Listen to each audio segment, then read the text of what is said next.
Halo semuanya, selamat datang di pembahasan kita kali ini. Langsung aja nih, coba ingat-ingat, seberapa sering pas kita lagi sholat, tiba-tiba ngeblank. Pikiran melayang kemana-mana, terus tiba-tiba bingung, ini udah rokaat ketiga atau baru keempat ya? Tenang, hari ini kita bakal bedah tuntas solusi super praktis dari sumber-sumber hukum Islam untuk masalah yang satu ini. Kalau teman-teman pernah ngalamin momen ngeblank kayak tadi, gak usah panik, itu hal yang wajar banget. Kesalahan atau kelupaan itu murni sifat dasar manusia. Tapi yang luar biasanya, Islam itu sudah menyiapkan semacam software patch atau pembaruan sistem yang sangat indah buat ngatasin glitch atau gangguan manusiawi kita ini. Dan persis inilah yang akan kita kupas tuntas sekarang juga.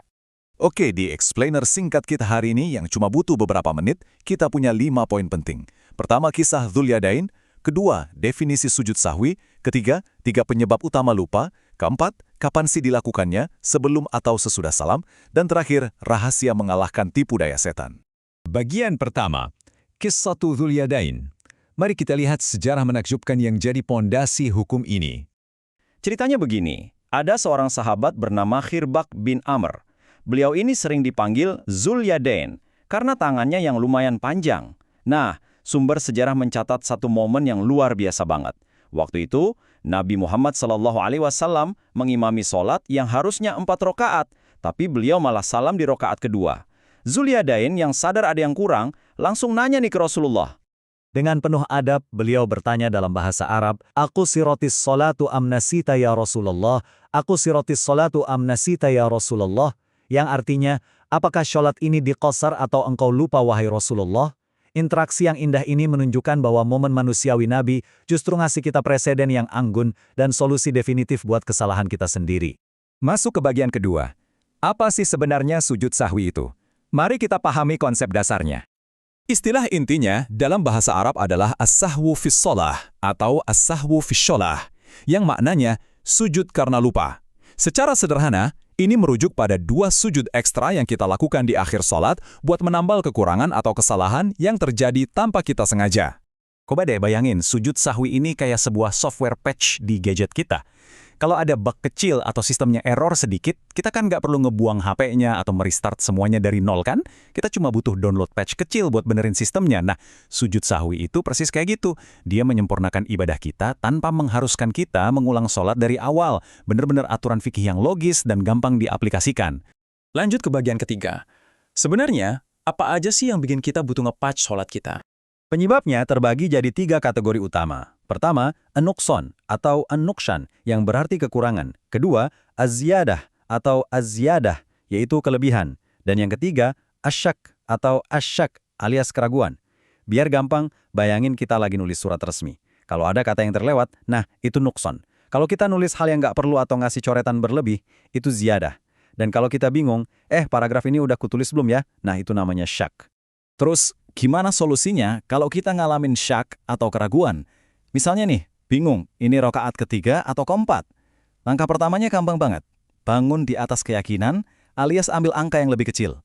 Jadi tetapkan aja itu baru 3 rokaat. Habis itu, selesaikan sholatnya seperti biasa dan tutup dengan sujud sahwi. Betapa logis dan bebas stresnya aturan ini. Bagian keempat, sebelum atau sesudah salam. Nah, ini nih yang paling sering bikin umat bingung.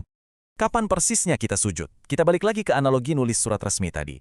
Kalau kita melupakan sesuatu atau nukson, kita perbaiki dan tambal kekurangannya sebelum kita tanda tangan dan kirim suratnya, alias sebelum salam. Tapi, kalau ada gerakan ekstra yang nggak disengaja atau ziyadah dan juga keraguan atau syak, ibaratnya surat itu udah kepenuhan, jadi kita ngasih kompensasinya setelah tanda tangan, yaitu setelah salam. Simpel banget kan? Bagian kelima, ini luar biasa menarik. Mengalahkan tipu daya setan. Mari kita lihat dimensi spiritual dari gerakan fisik ini. Inti spiritual dari sujud sahwi terangkum sempurna dalam frasa Arab targhiman lisyaitan, yang maknanya untuk menghinakan setan. Gini logikanya, setan kan selalu berusaha keras mengalihkan fokus kita biar sholat kita berantakan. Tapi lewat 2 sujud ekstra ini, kita justru secara aktif mempermalukan setan. Kita ubah usahanya menggoda kita menjadi momen buat nambah sujud kepada Allah. Benar-benar pukulan telak buat mereka. Kalau kita sintesiskan hikmah spiritual dan latihan praktis dari teks sumber ini, ada makna yang sangat mendalam. Kelupaan yang dialami Nabi bukanlah sebuah kekurangan, melainkan rahmat ilahi buat kita semua. Kejadian itu sengaja terjadi buat ngajarin kita aturan-aturan tepat ini, mengubah momen kelemahan kita menjadi kesempatan emas untuk menang atas gangguan spiritual. Oh ya, ada satu mitos besar yang harus banget kita luruskan. Banyak yang mikir kalau kelupaan satu gerakan sholat, ibadahnya langsung batal secara otomatis. Fakta dari sumber-sumber ini menegaskan sama sekali tidak membatalkan. Misalnya, melewatkan tasyahud awal karena murni lupa itu nggak bikin batal, cukup dikompensasi dengan sujud sahwi. Ini sangat menenangkan dan langsung menyingkirkan rasa was-was yang merusak ibadah kita. Sebagai penutup, coba pikirkan bagaimana pemahaman akan solusi indah ini mengubah cara kita menjalani sholat sehari-hari.